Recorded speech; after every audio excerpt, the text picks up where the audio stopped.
Cambiamos de tema. Más de 10.000 personas fallecieron estando en lista de espera para ser atendidos en los servicios de salud del país en el primer cuatrimestre de este año, informó el Ministerio de Salud. De ellas, más de 9.000 aguardaban, por ejemplo, por una consulta médica. Para analizar este informe tomamos contacto con el doctor Luis Castillo, decano de la Facultad de Ciencias de la Salud de la Universidad Autónoma y ex subsecretario de Redes Asistenciales del gobierno del presidente Piñera. Doctor Castillo, ¿cómo le va? Buenas tardes. Buenas tardes, Andrés. ¿Cómo está usted? Bien, doctor, a ver, ¿cuánto de esto? Porque claro, el titular asombra. 10.000 personas fallecidas, más de 10.000 durante los primeros 4 meses del año esperando una atención, sea una atención quirúrgica, sea una consulta médica. ¿Cuántas de estas muertes se puede, de acuerdo a la experiencia, doctor, y su experiencia, atribuir directamente a esta espera, entre comillas? Mira, en los tiempos de espera y listas de espera que hoy día esta información que hemos conocido, hay que mirarla con algún grado de tensión y análisis. Tal vez las enfermedades que más se asocian a mortalidad mientras se espera su resolución son enfermedades neoplásicas o tumorales y enfermedades cardiovasculares. Pero allí faltan otras informaciones que permita avanzar y decir con exactitud si es que hay o no una correlación. En general, hay una correlación positiva, es decir, hay mortalidad en tiempo de espera para pacientes que portan enfermedades tumorales y enfermedades cardiovasculares. Sí, es difícil definir quizás ese número, quizás. De definir el número es mucho más difícil. Y la correlación positiva, causa-efecto, también tiene sus análisis un poco más detallados. Sí, a ver, claro, la pregunta puede ser súper lógica, doctor, pero usted la va a explicar mucho mejor. ¿Qué riesgo, en caso, usted decía, por ejemplo, enfermedades más graves, usted decía carácter tumorales, qué riesgo conlleva la espera? Puede parecer de perogrullo, pero ¿qué riesgo conlleva? Sí, aquel paciente usuario que tiene una enfermedad neoplásica demostrada y confirmada y que por razones variadas se atrasa su quimioterapia, su radioterapia, o se atrasa su intervención quirúrgica que reduce el tamaño tumoral y que se opera sobre los tiempos esperados, los tiempos beneficiados y los tiempos sugeridos, ese paciente va acumulando días de mortalidad mucho mayor que aquel que se opera en forma adecuada en tiempo y en lugar. El enfermo que tiene una enfermedad cardiovascular, una coronaria tapada o necesita ser operado al corazón, también si espera mucho más tiempo, se acumula y se va acumulando una tasa de mortalidad asociada a los tiempos de espera. Esos son los dos casos más fáciles de explicar, que el tiempo de espera o las esperas propiamente tal inciden en una adecuada valoración y en un aumento de la tasa de mortalidad, o porque se operan tarde, o porque cuando llegan a resolverse ya son irresecables, o porque ya está en etapa terminal la enfermedad, o porque ya no vale la pena introducir elementos de invasividad en el organismo de algún paciente, producto de que el beneficio es mucho más bajo que el daño que uno puede generar ofreciendo alguna terapia alternativa. Doctor Castillo, viendo las estadísticas, aquí se separa por lo menos los números entre menores de 15 años, 15-64 y adultos mayores. En cuanto a la espera quirúrgica, en los menores de 15, la mayor espera es urología y nefrología. De 15 a 64, traumatología. Mayores de 65 años, se repite traumatología. Este tipo de esperas, las que más se repiten, ¿son generalmente las mismas o van cambiando con el correr del tiempo? En general son las mismas. Las listas de espera menores en gente joven son urológicas, nefrológicas. Esto se refiere básicamente a tumores testiculares o tumores renales. Lo de mayor edad, en general, se refiere a patología mucho más frecuente, pero con mucho menor mortalidad. Y en general, estas requieren un tiempo de espera muy importante para poder resolverla antes de que acumulen algún grado de irresecabilidad quirúrgica o que queden fuera del tratamiento quirúrgico propiamente tal. Esto se va repitiendo. Las traumatológicas en general son largo tiempo de espera. En general son artroplastías de cadera, artroplastías de rodilla, artroplastías de hombro, o son algunas... El desgaste del cuerpo. claro, el desgaste del cuerpo de operaciones de menisco, que Mm. tiene un impacto muy importante en licencias médicas, tiene un impacto social muy, muy importante en licencias médicas, en capacidad laboral, porque en general es gente laboralmente activa, en que uno las opera y puede volverla rápidamente al mundo laboral, solucionando un problema muy importante.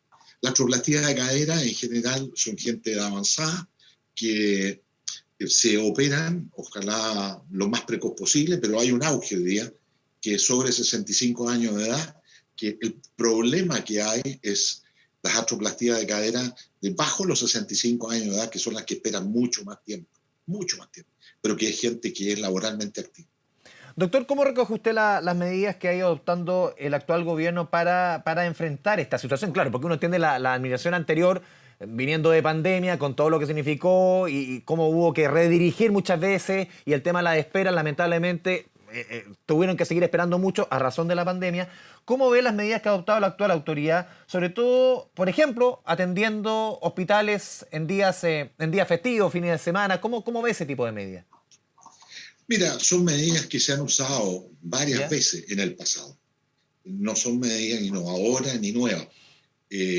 Sin embargo, ayuda a resolver listas y tiempo de espera de miles de usuarios. ¿Echa de A menos mí me algo? hubiera gustado, ¿cómo? ¿Echa de menos algo, alguna medida en particular que no Sí, está? Sí. yo echo de menos una medida particular. Si la lista de espera es el principal objetivo sanitario de resolver los miles y miles de casos, ¿por qué no utilizar y armar una red integrada para resolver estos casos?